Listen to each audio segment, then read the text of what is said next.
This is Joe's Corner 76. We'll be discussing the human condition. In order to change it, we have to be involved. Most people don't need an entirely new life. They just need a reset. The difference between those two paths is less than you might think. Chances are your life isn't as bad as you feel it is. Sure, there are parts you don't like, but there are also aspects that you've worked hard for and wouldn't want to throw away. The impulse to start over and blow everything is natural, but it's somewhat immature. It comes from the part of you that wants to feel good now, but isn't thinking of everything that could be involved.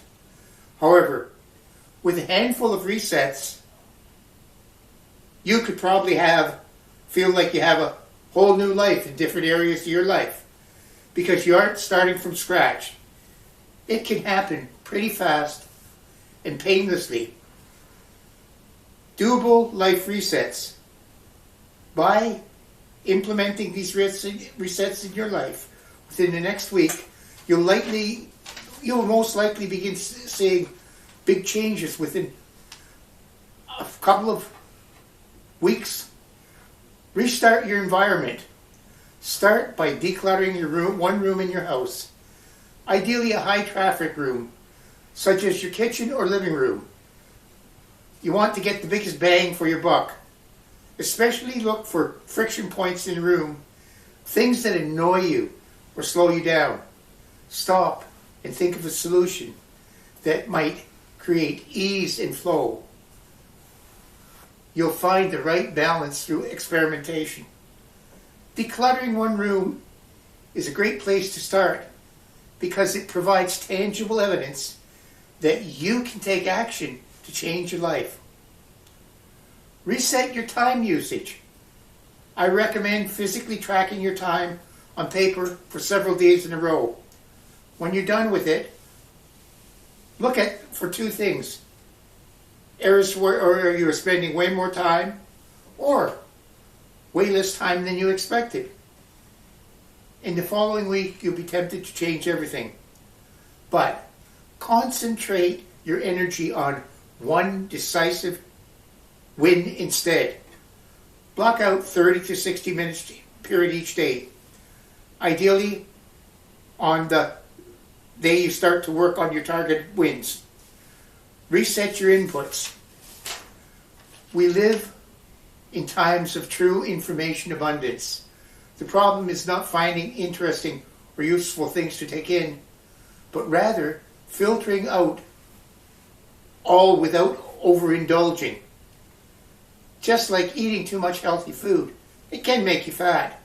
Consuming too many books, blogs, posts, and podcasts can leave you intellectually flabby. We need to be doing far more things than we think we're taking things in. Take a month to pare back your inputs to a small handful of those you enjoy or benefit from most. Reset your habits. There are probably a few habits in your life that are pillars that support everything else. If you can get these habits in order, good vibes and motivation will likely naturally cascade into other areas without additional effort. For me, getting to bed on time without a phone in hand and going for a nice walk first thing in the morning are two habits to settle into place. Figure out which 2 or 3 habits can be pillars of well-being in your life and try to make them stick. Don't weigh yourself down with any other goals until they're firmly in place. Reset your health. One of my pet theories is that most people are too complacent. When things are good, complacency is not far off from contentment. However, I'm often surprised by how little people are willing to change when things aren't going well.